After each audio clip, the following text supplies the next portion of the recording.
Pinag-iisipan na ngayon ng Kapuso star na si Ding Dong Dantes ang summer trip nila ng kanyang girlfriend na si Marian Rivera. Ano naman kaya ang kanilang plano this Valentine's Day? Ang Star Bites sa ni Lar Santiago. Tumataba ang puso ni Ding Dong Dantes sa dami ng papuring tinatanggap niya sa pagganap bilang Alex sa primetime soap na Pahirap ng Sandali.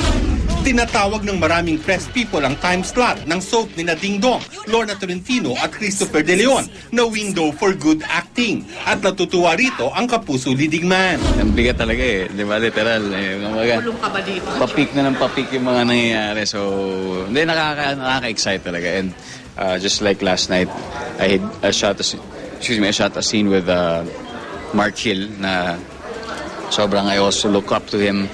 And nakakatuwa na for the first time, naging ama ko siya sa teleserye. Isang linggo na lang at Valentine's Day na. At ayon kay Ding Dong, wala pa silang nabubuong plano ng nobya niyang si Marian Rivera. Isang bagay raw ang tsak, magkasama sila buong araw sa February 14. Dahil nangako silang ilalaan para sa isa't isa ang espesyal na araw na iyon.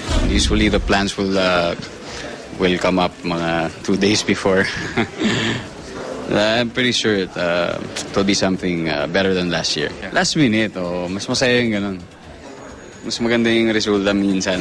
Tamang-tama naman na sa summer ay magtatapos ang soap ni Dong at gayon din ang teledrama ni Marian. At ngayon pa lang, bakasyon na ang iniisip ng aktor para sa kanila ng kasintahan. Definitely, syempre magandang may konting bakasyon para may energize ulit. Lar Santiago, GMA News.